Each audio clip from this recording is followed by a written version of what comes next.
hurts. That's the worst. That really hurts. Welcome to Pink Caddy Garage. We're going to do our first car review video for the channel, and it's going to be on a 2016 Cadillac ELR.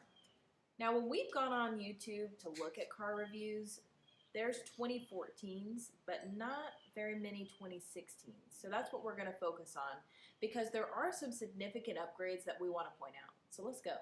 Cadillac introduced the ELR in 2014. It was their first effort at producing a hybrid gas-electric car. And they made about 2,500 of them, but they priced them so high that it pretty much made it a failure in the market. Out of 2,500, I think in 2015, when the next model year rolled around, there were about 2,298 left at the dealers.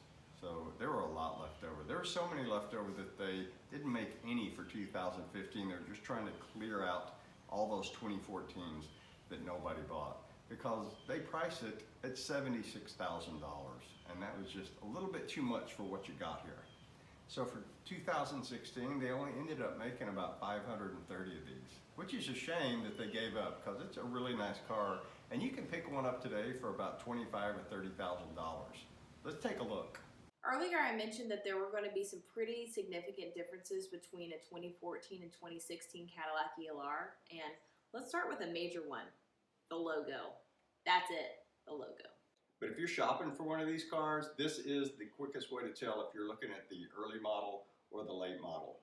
And the late model is the one you want. Under the hood, there's not a lot to see. It's an upgraded version of the original Chevy Volt drivetrain.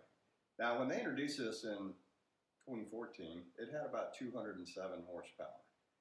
Not a lot, especially for a $76,000 car. In 2016, though, they really upgraded the power.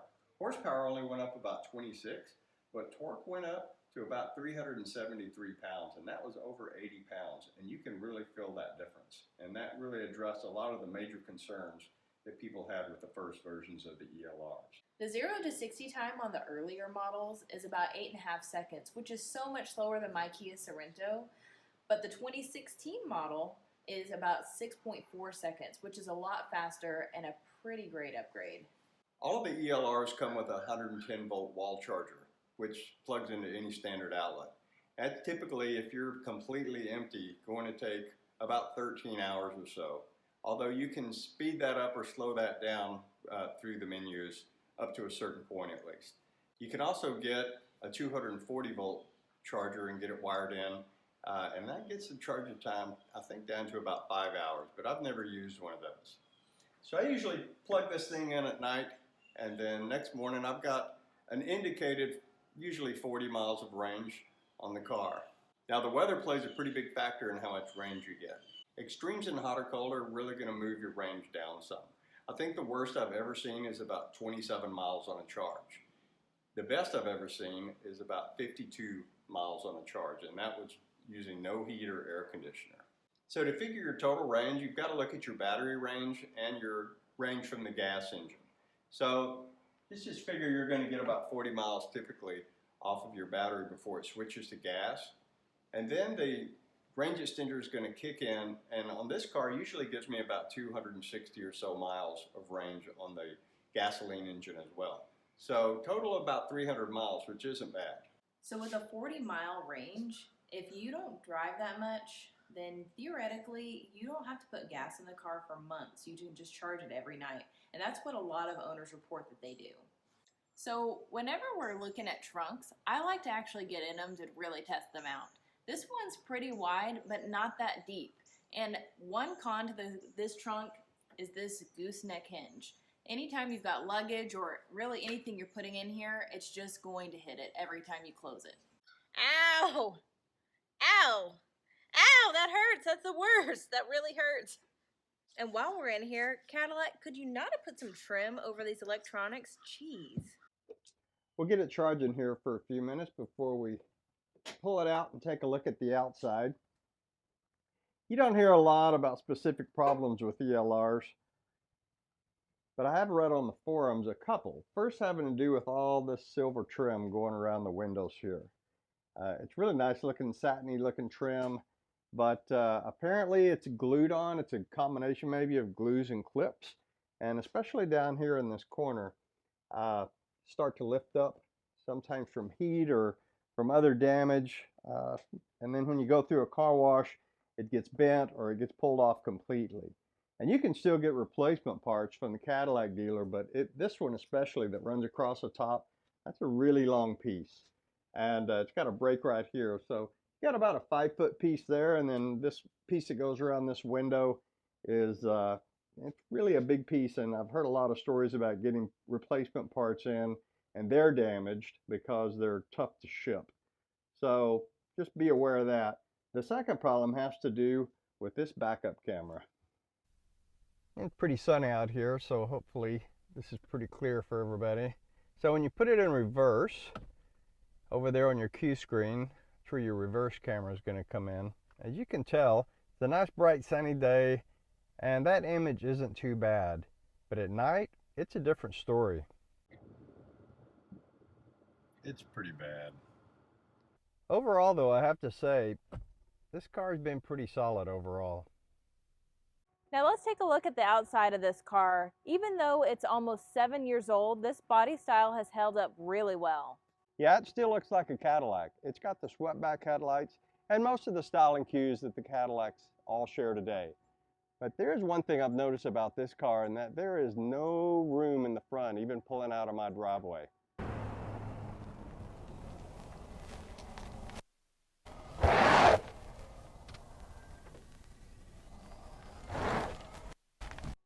So this lip right here comes in a little over 6 inches, and that's pretty low ground clearance compared to most cars, especially if you're used to driving an SUV. But this lip down here underneath, that's even lower. So now we're at 3 inches with the little rubber lip down here, and I've found this thing scrapes on just about everything. If you're planning on keeping one of these cars long, it might be good to invest in a couple of extras. Compared to the CTS Coupe, this Cadillac is not as angular, but it's got more of a rounded body style. Except for this tail light, it's more reminiscent of the 1950s Cadillac tail fin, so it's got that more angle to it, which I like. There weren't very many options on the ELR. None of them came with a sunroof, not even available. But you could get all-weather floor mats. The Kona leather interior was an extra cost option, as was adaptive cruise control, although when I was shopping for this car, I saw none with an adaptive cruise control. The last option was the performance package, which this car does not have.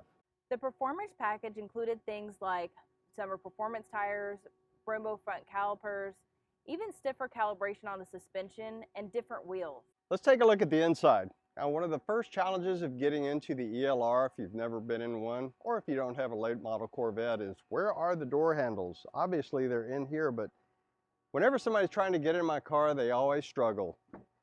Yeah, it's pretty much like a late model Corvette. You've got to reach your hand in there and feel around, and 9 times out of 10, that door will open for you if you push it right here. Now, the same thing when you're trying to get out of the car. A lot of people are going to be grasping right here for a handle that doesn't exist, but it's this little button right here that you just push it and it opens right up. I myself have struggled to get out of this car. The interior was really one of the high points of the ELR. We had a lot of different materials here. Some people say too many, but we've got vinyl with hand stitching on it. We've got a microfiber, got another color of vinyl. We've got some wood. We've got some black. That's just on the door panel. There were 3 interior colors offered during the ELR run. Black, of course, and then Kona, which was kind of a brown baseball glove leather, and then this lighter color called cashmere. Both of my ELRs were cashmere colored. The Kona is a little hard to find. It may be one of the prettiest colors that you can get. You get this corner of the dashboard that's in the light, you can see the different materials that they used here. This microfiber material kind of looks like suede, and it is all over the car. Even goes all the way up the headliner through the back of the car. As you can see, they use several different materials and textures, and it really is pretty striking interior. I like it. Of course, being a Cadillac, this thing's loaded with comfort and convenience features. Let's just look at a couple of them. Ashley, show them how that hidden compartment opens. Not like that. Oh, I'm sorry. I forgot we're not in my car. Yes, just open it. I don't think your Kia Sorento has that either. It doesn't. I just wish it did. So that's kind of a nice little compartment. You've got one of your 3 USB charging ports in there, and this is for charging your phone wirelessly. It's an inductive charger. For the record, I've never gotten it to work.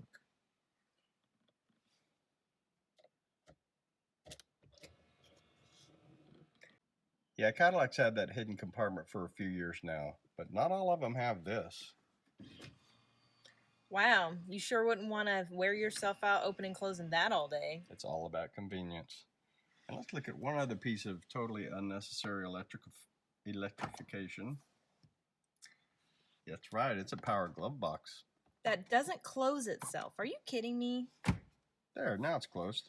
Well, as far as room for the driver, it's pretty nice. I've got plenty of leg room, shoulder room, and all that. Tilt, cruise, telescope, everything's ready to go. How's that back seat, Ashley? The worst. Yeah, let's talk about this back seat for a moment. So I'm 5'3", and this seat goes all the way to my knees, and that's just where Dad normally puts his seat. So there's no leg room whatsoever. It reminds me of being in coach and Dad's in first class. It's not fair.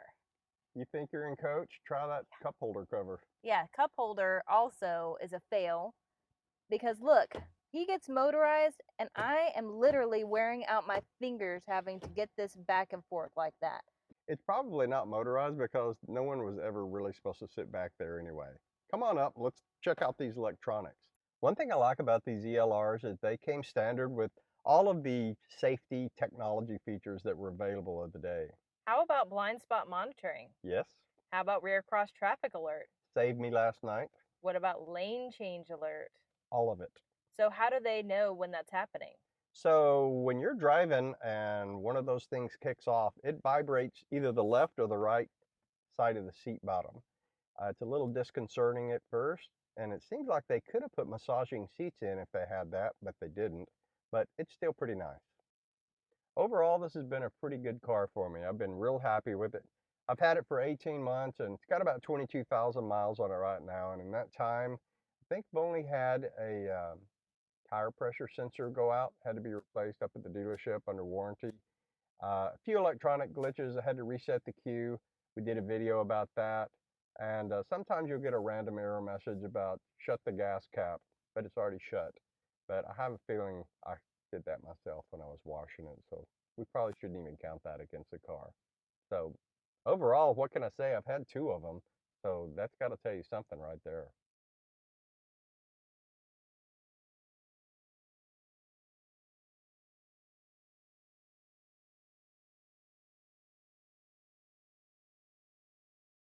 So Dad, are we finished for today?